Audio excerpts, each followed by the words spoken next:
Diam. Diam. Kau. Diam. Bawa semua. Diam.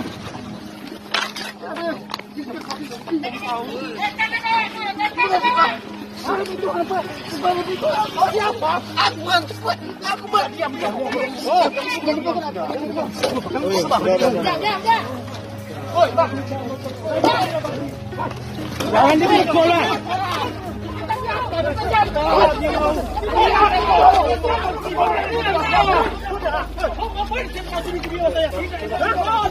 Berilah aku itu. Berilah itu. Kita tidak tahu. Woi, jangan takut lah. Aku dipukulin lagi, Bang. Apa? Cing.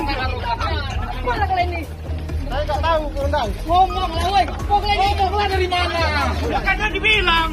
Perbilang itu. Masih juga nggak pukuli. Udah, Pak. Bentar, Pak.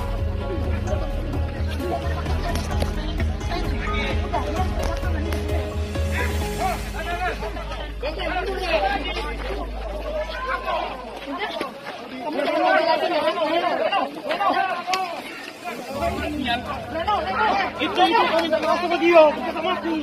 Reno.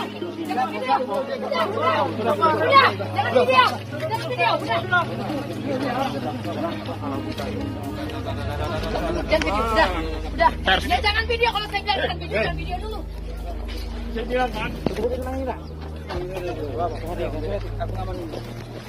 ya, jadi apakah kami ini tidak salah langkah kalau demo mogok kerja untuk memperjuangkan amanat negara ini? Kami persilakan, Ustaz.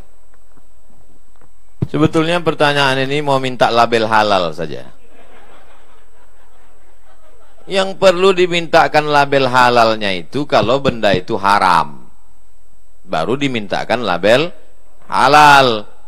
Kalau bidang ekonomi namanya fatwa dari DSN, Dewan Syariah Nasional. Ini tidak terkait tentang masalah halal, haram, makruh, mubah. Tak kenapa lah saya lihat masyarakat ini sikit-sikit dibawanya ke halal haram, sikit-sikit ke halal haram, sikit-sikit ke halal haram.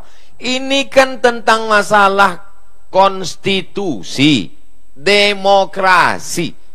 Kita tinggal di negara demokrasi. Cara menyalurkan aspirasi dalam dunia demokrasi itu bagaimana? Datang ke anggota dewan, salurkan. Ketika mentok, maka ketika mentok dilanjutkan dengan, nah itu. Jadi kita ini bukan monarki, kita bukan kerajaan. Dalam negara kerajaan, kalau orang melawan itu ditangkap. Tapi dalam negara konstitusi, Pancasila, demokrasi, maka kita dibenarkan itu. Tapi bukan dengan cara anarkis, bukan dengan menghancurkan, tapi untuk menunjukkan. Di Malaysia namanya unjuk perasaan. Karena perasaan kita itu di dalam, mau kita tunjukkan. Udah kita tunjukkan bolak-balik ke pakar-pakar, mereka pun sebetulnya dalam hati mereka, aku takut, turun aja lah kalian, katanya. Sebetulnya gitu mereka. Nah itu, jadi dapatlah dipahami dari yang saya sampaikan tadi. Saya tidak bawa-bawa hukum halal, haram, makruh, mubah menurut hadis Rasulullah, menurut ayat Al-Quran. Nanti begitu kata saya, kata yang tak setuju, dia pakai ayat, akhirnya perang ayat. Jamaah ini bingung, nggak jadilah Pak Ustadz. Kita pakai saluran demokrasi, cara menyalurkan aspirasi dalam negara demokrasi. Dua jalur, satu jalur melalui legislatif, parlemen, bicara mereka di sana. Mentok di parlemen, pakai jalur satu lagi. Dua jalur, kenapa tak dipakai dua-dua? Mubazir, jelas. Bagi yang cerdas bisa jelas, kurang cerdas makan otak-otak. Wallahu a'lam. Jadi dua jalur itu yang harus kita tempuh. Melalui parlemen, ada juga demo atau bahasa aktivisnya parlemen jalanan. Dua-duanya dijamin oleh negara karena itu adalah hak demokrasi berbicara di muka, menyampaikan pendapat di muka umum. Jadi saya kira apa yang disampaikan beliau tadi clear dan jelas. Jadi bukan persoalan boleh atau tidak, haram atau halal, tapi kondisi seperti ini dua jalur itu dilindungi oleh negara. Selanjutnya Ustadz Abdul Somad, ada pertanyaan dari Riki Jaya. Politik negara sangat mahal, sehingga yang terpilih selalu berpikir balik modal. Kalau seperti ini terus, akan susah negara ini maju. Mereka akan punya kepentingan individu dan golongan. Bagaimana Ustadz, supaya kita bisa memiliki konstitusi yang tegak dan bertanggung jawab, sehingga negara bisa berdaulat, kalau mental pemimpin dan politikusnya seperti ini? Panjang ini pertanyaan Ustadz. Saya mau jadi bupati. Misal, bukan saya mau jadi bupati. Kecil kali lah bupati. Saya mau jadi bupati. Anggota legislatif di kabupaten itu 50 orang. Maka saya sogok satu anggota dewan itu 1 miliar. Pilih saya. Maka cukup modal saya 50 M. Duduk. Itu kalau pakai sistem dulu. Dipilih oleh anggota dewan. Sekarang high cost. Biaya terlalu tinggi. Kenapa? Karena yang mau dikasih duit ini tidak hanya anggota dewan yang 50. Semua grup pengajian ibu-ibu kali 50 jilbab. Yang ini jilbabnya bergambar, yang ini tidak. Grup-grup anak muda mesti belikan net poli.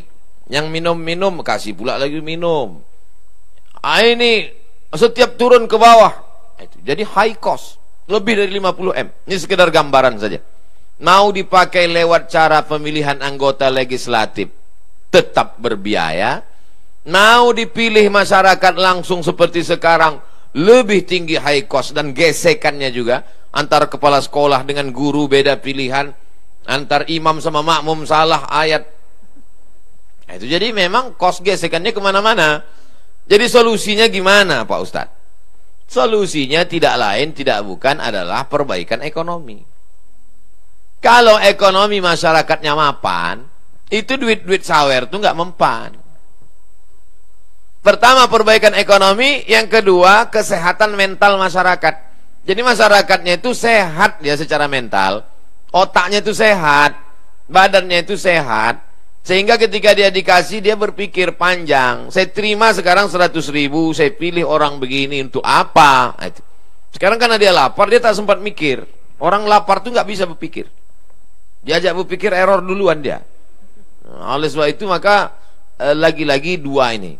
Kalau masyarakat itu mapan secara ekonomi, otaknya disehatkan oleh Ustadz. Ustadz dari mimbar menyampaikan, iqna' bima qasamallahu laka takun aghnan nas. Merasa cukuplah engkau dengan pemberian Allah, maka kau menjadi orang yang berkecukupan. Jadi dia tidak lagi menjadi masyarakat yang konsumtif. Mazhabnya konsumerisme. Maka insya Allah selamat. Itulah yang tujuan saya ceramah selama ini. Mari belanja ke warung tetangga.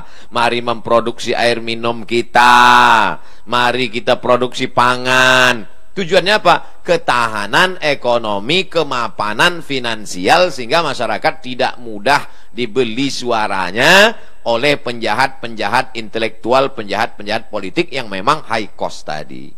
Saya tidak akan pernah lelah menyampaikan itu. Karena setan sampai sekarang belum pensiun. Nanti kalau sudah setan pensiun dini, baru kita sama-sama lelah. Dua saja kuncinya. Capek kita, menang setan. Capek setan, menang kita. Oleh sebab itu, inna syaitana lakum aduun. Setan itu musuh kamu, fattakhidhuhu adua. Jadikan dia sebagai musuh. Karena banyak orang berkawan dengan setan. Saya kira demikian. Dari Pancasila, pesan dari founding father pendiri bangsa. Apa mereka pesankan melalui Pancasila? Keadilan sosial bagi seluruh rakyat Indonesia. Itu yang pertama. Dari Undang-Undang Dasar 1945, apa pesan mereka dulu? Mereka sudah mati, meninggal dunia.